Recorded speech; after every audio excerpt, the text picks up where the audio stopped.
గ్రాండ్గా జరుగుతూ ఉన్నాయి 97వ ఆస్కార్ అవార్డుల కార్యక్రమంలో సత్తా చాటిన సినిమాలు ఏంటో ఇప్పుడు నేను మీకు చెప్పబోతూ ఉన్నాను. అలాగే భారతదేశం నుంచి ఈసారి నామినేట్ అయిన సినిమా ఏంటి అనే వివరాలు కూడా ఇప్పుడు నేను మీకు చెప్పబోతున్నాను. 97వ ఆస్కార్ అవార్డుల కార్యక్రమం చాలా గ్రాండ్గా జరుగుతోంది. Sean Baker, Dune Part 2, Emilia Perez సినిమాలు ఇక్కడ సత్తా చాటిన పరిస్థితి కనిపిస్తోంది. ఉత్తమ సహాయ నటుడు Kieran Culkin the real pain చిత్రానికి ఈ అవార్డు లభించింది.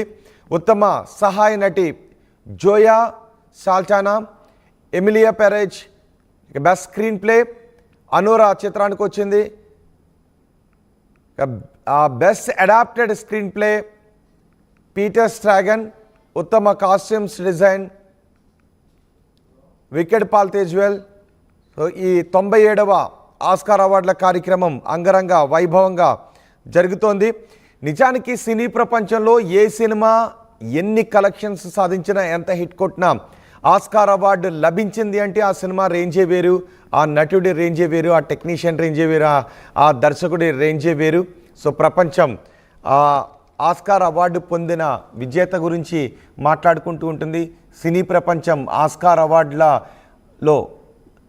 అవార్డును పొందిన విజేత గురించి మొత్తం ప్రపంచమే మాట్లాడుకుంటూ ఉంటుంది. అందుకే ఆస్కార్ అవార్డు పొందాలి అని ప్రతి సినీ నటుడు ఎదురు చూస్తూ ఉంటాడు, ప్రతి కళాకారుడు కూడా ఎదురు చూస్తాడు. 97వ ఆస్కార్ అవార్డుల కార్యక్రమం జరుగుతున్న దృశ్యాలు కూడా మీరు ఆర్టీవీ స్క్రీన్ పైన చూస్తున్నారు. 97వ ఆస్కార్ అవార్డుల ప్రధానోత్సవం లాస్ ఏంజల్స్లోని డాల్బీ థియేటర్లో చాలా ఘనంగా ప్రారంభమైంది. ఈ అవార్డుల రేసులో చాలామంది ఉన్నారు. ఉత్తమ చిత్రం విభాగంలో 10 చిత్రాలు పోటీ పడుతున్నాయి. ఉత్తమ దర్శకుడు, ఉత్తమ నటుడు, ఉత్తమ నటి రేసులో ఎవరెవరు ఉన్నారు ఇప్పుడు నేను మీకు చెప్పబోతున్నాను. అయితే భారతీయ సినిమాలకు మాత్రం ఈసారి నిరాశ ఎదురైంది. భారతీయ సినిమాల ప్రాతినిధ్యం ఈసారి చాలా తక్కువగానే ఉంది. ఆస్కార్ అవార్డ్స్ లిస్టులో నిలిచిన భారత చిత్రాలు కంగువా, ఆడు జీవితం, ద గోట్ లైఫ్ ఇవి ఉన్నప్పటికీ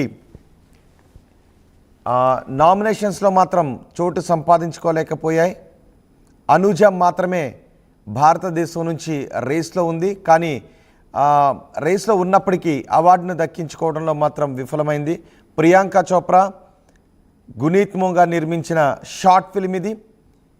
అనుజ సినిమా నామినేట్ అయినప్పటికీ అవార్డు విషయంలో మాత్రం నిరాశ ఎదురైంది. ఈ విభాగంలో ఏకంగా 180 చిత్రాలు పోటీ పడ్డాయి. వాటిలో 5 మాత్రమే నామినేట్ చేయబడ్డాయి. అందులో అనుజ ఒకటి. అనుజ ప్రియాంక చోప్రా నటించిన సినిమా. గునీత్ మోంగా ఈ సినిమాను నిర్మించాడు. గునీత్ మోంగా గతంలో కూడా ఆస్కార్ అవార్డులను పొందాడు. ద ఎలిఫెంట్ విస్పర్ సినిమా కూడా గతంలో 2024లో ఆస్కార్ అవార్డు లభించింది. ఇప్పుడు అనుజ కూడా గునీత్ మోంగా నిర్మించిన చిత్రమే ఆస్కార్కి నామినేట్ అయింది, కానీ అవార్డును సాధించడంలో మాత్రం నిరాశ ఎదురైంది.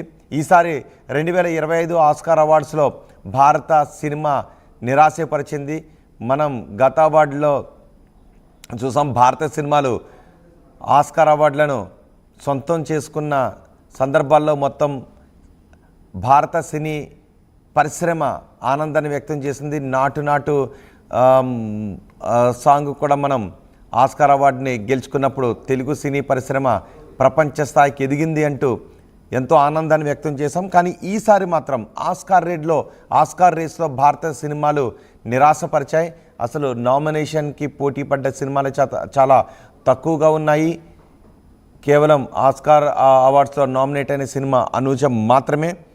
Sunflowers were the first one to know ఈ సినిమా కూడా పోటీ పడింది, కానీ నామినేట్ కాలేదు. ఒక కోడికి, ఒక వృద్ధురాలికి ఉన్న భావోద్వేగాన్ని గురించిన తీసిన సినిమా ఇది. కన్నడలో ఈ సినిమాను నిర్మించారు. అది కూడా పోటీ పడుతుందని అనుకున్నారు, కానీ నిరాశపరిచింది. కేవలం అనుజ సినిమా మాత్రమే ఈసారి నామినేట్ అయింది, కానీ అనుజ అవార్డును దక్కించుకోవడంలో వెనుకబడి ఉంది. ఈ విభాగంలో 5 సినిమాలు పోటీ పడ్డాయి. షార్ట్ ఫిల్మ్ విభాగంలో అయితే అనూజ మాత్రం అవార్డును దక్కించుకోవడంలో నిరాశే ఎదురైంది. 97వ ఆస్కార్ అవార్డుల ప్రధానోత్సవం అంగరంగ వైభవంగా జరుగుతోంది. ప్రతి సినీ కళాకారుడికి కూడా ఆస్కార్ అవార్డును దక్కించుకోవాలి అనే కోరిక ఉంటుంది. ఆ సినిమా ఎంత హిట్ కొట్టినా, ఎన్ని కలెక్షన్స్ వచ్చినా ఆస్కార్ అవార్డులో నిలబడింది అంటే ఆ సినిమా రేంజే వేరు, ఆస్కార్కి నామినేట్ అయింది అంటే దాని రేంజే వేరు, ఇక ఆస్కార్ అవార్డు గెలుచుకున్నారు అంటే ఆ రేంజ్ వేరే విధంగా ఉంటుంది. సో అందుకే ఆస్కార్ అవార్డులను అంత ప్రతిష్టాత్మకంగా చూస్తూ ఉంటాం. ప్రపంచం ఆస్కార్ అవార్డు విజేత గురించి మాట్లాడుకుంటుంది. 97వ ఆస్కార్ అవార్డుల ప్రధానోత్సవం లాస్ ఏంజల్స్లోని డాల్బీ థియేటర్లో ఘనంగా ప్రారంభమైంది.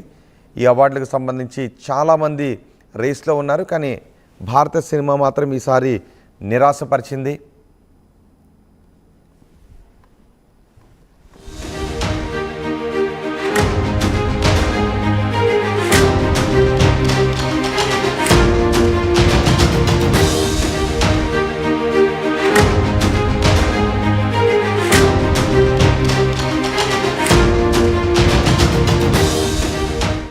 ఆర్టీవీ యాప్ వార్తల్ని క్షణాల్లో చదివే అవకాశం ఉంటుంది. ఒక న్యూస్ పేపర్, ఒక టెలివిజన్ ఛానల్ మీ చేతుల్లో ఎప్పుడూ ఉంటాయి.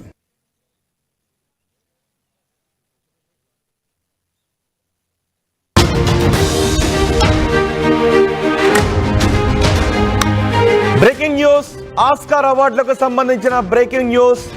ఆస్కార్ 2025 వేడుకలు గ్రాండ్గా జరుగుతూ ఉన్నాయి. 97వ ఆస్కార్ అవార్డుల కార్యక్రమంలో సత్తా చాటిన సినిమాలు ఏంటో ఇప్పుడు నేను మీకు చెప్పబోతూ ఉన్నాను.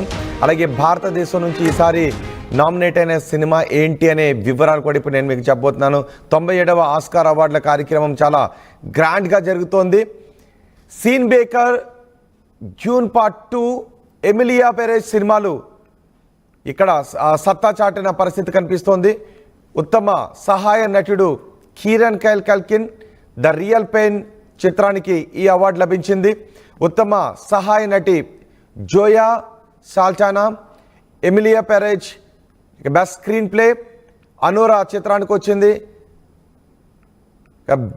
Best adapted screenplay Peter Straughan, ఉత్తమ costumes design Wicked Paul Tazewell.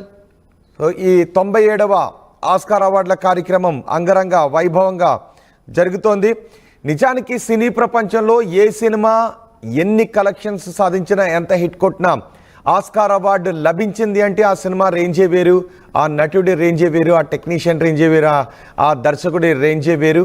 So ప్రపంచం ఆస్కార్ అవార్డు పొందిన విజేత గురించి మాట్లాడుకుంటూ ఉంటుంది. సినీ ప్రపంచం ఆస్కార్ అవార్డును పొందిన విజేత గురించి మొత్తం ప్రపంచమే మాట్లాడుకుంటూ ఉంటుంది. అందుకే ఆస్కార్ అవార్డు పొందాలి అని ప్రతి సినీ నటుడు ఎదురు చూస్తూ ఉంటాడు, ప్రతి కళాకారుడు కూడా ఎదురు చూస్తాడు. 97వ ఆస్కార్ అవార్డుల కార్యక్రమం జరుగుతున్న దృశ్యం